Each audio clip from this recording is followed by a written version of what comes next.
Hi everyone, welcome to ArtU Zoom, produced by ArtU's School of Communications and Media Technologies. I'm Danny Galvez, a student at the school. As we near the end of our second month of online Zoom classes, we thought this would be a good way to stay connected, and to showcase the work and contributions from our ArtU community.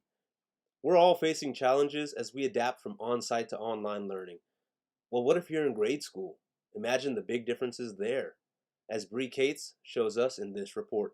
Classes have gone from on-site to online at every education level: college, high school, middle school, and even elementary school. For the older generations, we have platforms available to us where we are able to voice our opinions and concerns about this new way of learning. It's also not abnormal to have online classes in college. However, none of that is the case for the younger generations. I have two nephews and two nieces who are all in elementary school, and I know for me personally, I would have struggled with online classes at that age. So hopefully this video gives them the platform that they need to voice their opinions on this situation. My two nephews go to school in Arizona. They are using Flipgrid, where teachers upload a video of lesson plans, and the students upload their reactions to the lesson. They are also using Google Classrooms for the assignments. The students aren't learning anything new as of right now, rather just reviewing what they have already learned. Tristan Colomore tells me he likes the online learning better. Because you can just do your stuff. You just have to get done when you're done. But if you have to stay at school and do more work. I just realized it was just on the same level as regular math or school. I just don't have to be woken up. I miss my friends. I miss doing stuff in PE. Yeah. While it's been a struggle for the younger kids, they are not the only ones that had to make some major life changes. Parents are expected to now be their kids' teachers on top of working from home. My sister, Christina Colomore, told me how she is dealing with this new era of schooling.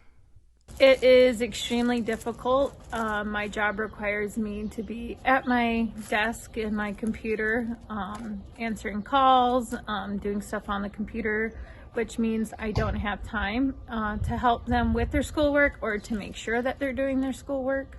There are now talks that this year may not count for students at all. In some states, they're going by what students' grades were when schools closed, and other states just aren't counting the year at all. One thing is certain though, this has been a learning experience for all. In Phoenix, I'm Bree Cates with your Urban Nights Update. If we think we had it tough, think about those little guys. I kind of miss PE myself. We're all hoping to get a handle on this coronavirus as soon as possible, and that means staying healthy. Students in Manny Ramos's class produce videos on how to lower your risk factors by using your hands less. Take a look. Hi, I'm Kimberly, and welcome to Stay Healthy. When you're out and about in public, it's best to not use your hands for touching things like doorknobs and light switches. Instead, you can use your elbow, or your wrist, or even the sleeve of your shirt. That's it for today. Thanks for joining me. I hope you stay healthy. Bye. Some good tips that I'll have to learn. In this week's Corona Chronicles, Chuck Piles' students continue to express their perspectives with their illustrations. Ashley Seeley must still be depicting her cousin with this submission. It shows what can happen when a 4-year-old becomes what Ashley calls the Zoom boss. A slightly more mature way of sheltering in place is depicted in Trin Chang's virtual Zoom party that may reflect what a lot of us are doing at home in isolation right now. And Maddie Pataguan illustrates the challenges of juggling so much at one time, as she writes, balancing school life, social life, and personal life while we are all at home social distancing. We're hearing a lot about good deeds and unsung heroes during this coronavirus era. From Southern California, Fabian Barcena has the story of a family market that's able to survive financially and feed the community with the help of a Los Angeles Dodger. Oh my goodness, thank you, Vincent Market. We are on day 47. We've almost fed 500,000 meals. Thanks to Justin Turner from the Los Angeles Dodgers, LA's Vincent's Market gets a chance to step up to the plate with 300 sandwiches on deck. The Justin Turner Foundation is teaming up with the LA Dream Center to help keep local restaurants alive and feed people in need during this pandemic. COVID-19 was predicted to ruin many small businesses and restaurants, including this family-operated market. Store owner George Magayon tells us how these circumstances have impacted them. You're working more. You got to get less people inside the store when you're selling and stuff, and it's harder to get the merchandise. So yeah, it's kind of hard. It's difficult. You have to adapt to it though. We asked deli worker Arceli Magayon what she does to ensure the safety when making these delicious sandwiches. You have to wash your hands. We're wearing gloves, making sure that everybody follows protocols. Co-owner Carmen Armenta tells us how she feels about helping out her community. Honestly, I think it's incredible. When he approached us, that was a no-brainer. You're helping to feed a lot of people who rely on the school, who rely on their job. A lot of them don't have jobs right now, so that's an easy one. And we've been fortunate that he keeps asking us back week by week. In Los Angeles, I'm Fabian Barcena for your Urban Nights Update. For many of us, it's not just the financial challenges we're facing. It's also dealing with the isolation. We reached out to our ArtU community to get tips on how to cope during this period. And here's what we heard. I think the best coping mechanism during this time is really just to do something you love every day. Play video games, work in the yard, do a quick workout, or watch your favorite TV show or movie. I like to shift my perspective and focus on the things that I can control instead of the things that I can't, because I can't control, what's happening to the world, but I can control everything that's happening in my life. So I like to focus on those things that I can control, and it stops me from freaking out with everything that's happening right now. My best coping tip during the shelter-in-place era is to do things that will push you to stay productive, find things that will challenge you in your everyday life, maybe cooking a new recipe, maybe reading a new book, just stuff to keep you going. My biggest tip is to start a new project. I've been able to start a couple new ones, and it really helps me relax at the end of the day and get my mind off of what's all going on outside in the world.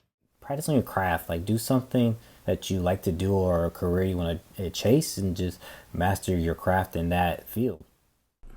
One of the best skills I've heard about during this pandemic while we're all staying at home is keep talking to your friends. Self-talk is good, but not too much of it. You know what I mean? Just keep being yourself. Agreed. Stay in touch.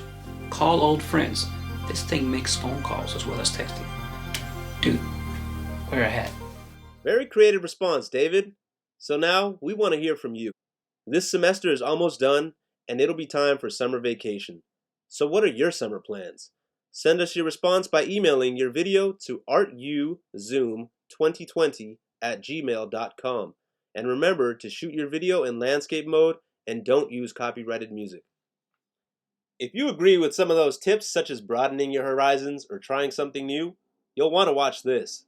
Student Camille Joanneau is home in France and uploaded this demonstration on how to make banana bread. Don't miss the surprise ending. Hi everyone, I'm Camille Joanneau. Today, join me in my kitchen where I'm going to show you how to make this beautiful and delicious banana bread. All you need is 3 bananas, 2 eggs, 3.5 ounces of butter, 3.5 ounces of sugar, 6 ounces of flour, 2 teaspoons of cinnamon, and baking powder. Preheat your oven at 356 degrees Fahrenheit. Melt your butter using the microwave. Mash your 3 bananas.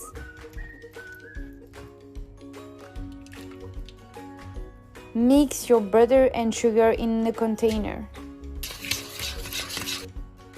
Add your 2 eggs. Now your mashed bananas. Incorporate well your bananas into the preparation. My little secret is to add a bit of cinnamon and a bit of orange blossom.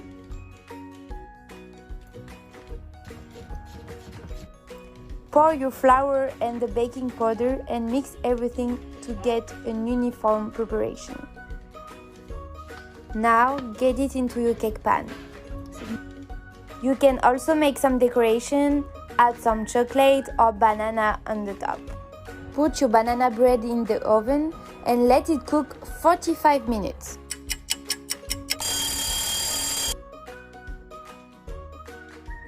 Let's see if it's as good as it looks.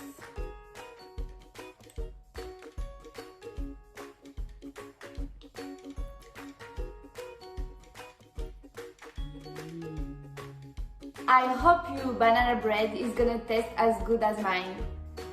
Don't forget to share it with your loved ones. See you next time for another cooking recipe. I'm Camille Joanneau. Hi everyone, I'm Camille Joanneau. Join me today in my kitchen where I'm going to show you how to make these beautiful and delicious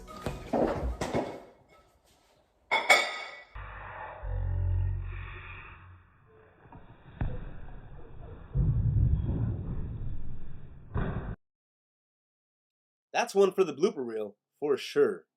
That wraps up this edition of ArtU Zoom.